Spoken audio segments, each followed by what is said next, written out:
The war between Ukraine and Russia continues at full intensity. April 10th, 2026. In the Lyman direction, Ukrainian forces launch a large-scale FPV drone attack.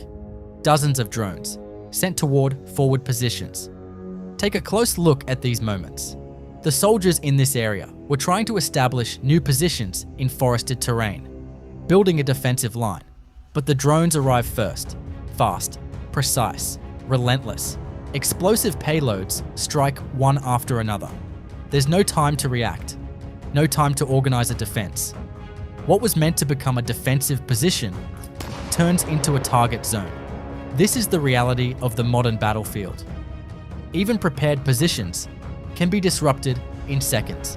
If drones can break defensive lines before they're even established, how can positions like this be protected? Another interesting drone attack. Look at the Russian soldier who encountered a drone in a completely open area.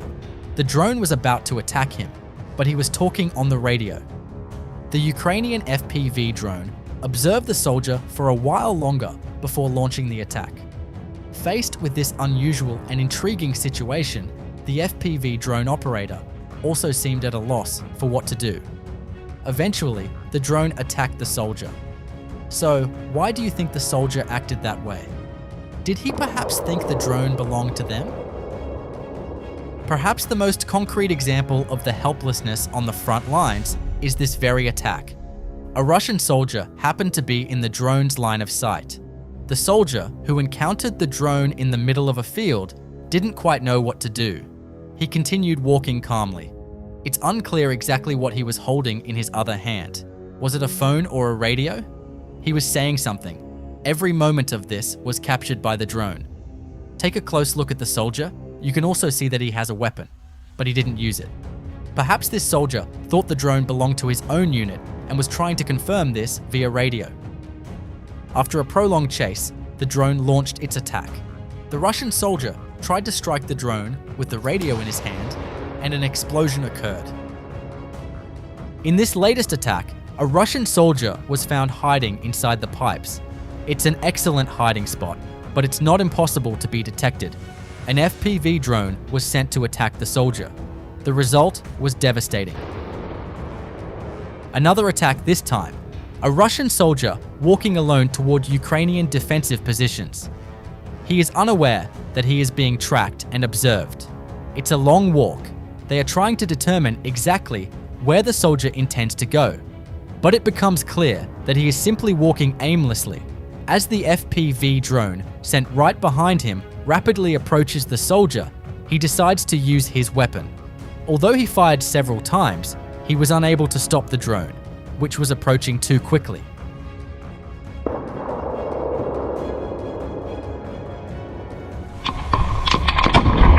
This time, we see, from the perspective of a Russian soldier, the moment a Ukrainian FPV drone attacks a Russian convoy returning from an assault.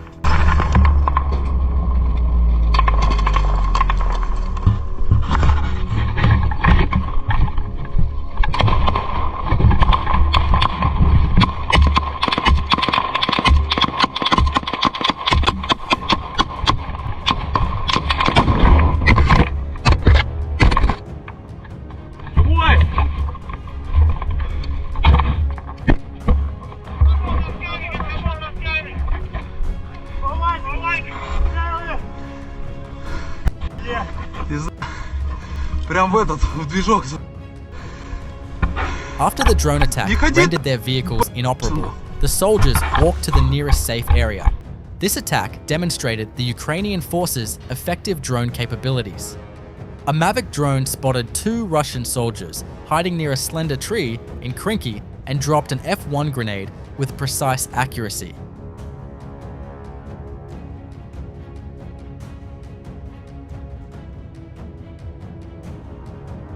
The explosion shocks them instantly. Both are likely severely wounded.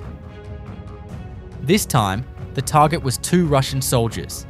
As the 2 soldiers advanced along the front line in the darkness of night, they came under attack from a drone. Since they couldn't see the drone, they weren't quite sure what to do. The drone, equipped with a thermal camera, wouldn't leave the soldiers alone. A long struggle began. One of the soldiers started crawling on the ground. Here's where you see it. These are the most terrifying moments on this front. The soldier, crawling on the ground, thought the drone couldn't see him. The drone, having maneuvered into a position suitable for the attack, struck the soldier at high speed. A targeted strike on military logistics. 2 locomotives, used for transporting cargo, are hit and destroyed. These trains were not just moving goods, they were supporting military supply lines. Fuel, equipment, ammunition, all dependent on rail movement. And when the rails stop, so does the flow to the front.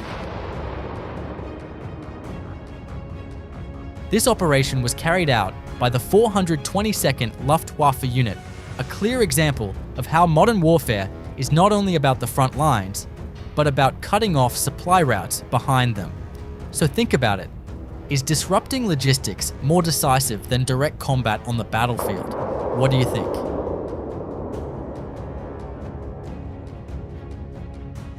The war is not only on the ground, it continues in the sky. In the Kostiantynivka direction, Ukrainian forces from the 28th Mechanized Brigade are targeting reconnaissance drones. These UAVs are critical. They detect positions, track movement, and guide strikes on the front line.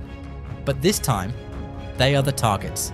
FPV drones intercept them mid-air, one by one. Each impact, removing another set of eyes from the sky. And these are not cheap systems. The total value of the drones destroyed in this footage reaches nearly $1 million. Is taking down reconnaissance drones the most effective way to reduce pressure on the front line? What do you think? Ukrainian forces from the 3rd Army Corps launched a large-scale operation in the Donetsk region. The targets were clear: military vehicles, logistics routes, and moving personnel. Take a close look at these strikes. They are not limited to one moment or one time of day. These attacks continue day and night. FPV drones, positioned along key roads, waiting in ambush. Anything that moves becomes a target. At night, movement might seem safer, but not anymore. Drones equipped with night vision systems continue the hunt in complete darkness. Vehicles move, soldiers advance. But the drones are already there, watching, waiting, striking. This is a battlefield where time of day no longer matters. If drones can track and strike both day and night, is there any safe moment left to move? This wasn't a single strike. It was a layered operation. Lazar's group of the National Guard, working together with the Air Force and the 15th Artillery Brigade, Black Forest. First, they targeted electronic warfare systems, blinding the defenses, disrupting communications. Then, the real strike begins. With defenses weakened, they move in on a high-value target, an S-300V air defense system. Precision hits follow, step by step. The system is taken out. So think about it. Is disabling electronic warfare the real key to taking down advanced air defense systems? What do you think? Russian forces are increasingly abandoning traditional trench warfare. In the modern battle space, trenches have become high-visibility targets, easily identified and neutralized by aerial surveillance. To mitigate this vulnerability, troops in the Pokrovsk and Donetsk sectors are shifting toward a dispersed cover tactic, occupying abandoned structures and repurposing them into fortified positions. However, this shift in concealment has not provided the intended security. Ukrainian reconnaissance, UAVs, are maintaining a persistent surveillance loop, identifying these improvised strongpoints with high precision. Once identified, the target coordinates are handed off to heavy payload FPV strike drones. These FPV units, equipped with high-yield explosives, are proving that stationary cover, no matter how well hidden, is increasingly obsolete against the current generation of loitering munitions. The front line in the Ukraine-Russia war remains very active as of April 2026. While Russia is making slow advances in some areas, fighting is intensifying. particularly in the Donetsk and Zaporizhzhia directions. However, in recent weeks, Ukraine has regained control of several areas through counteroffensives, slowing the Russian advance. That's all for today's coverage. If you found this valuable, hit the like button and subscribe. New Frontline updates go up regularly. And if you haven't already, drop your thoughts in the comments. We read every single one. Until next time.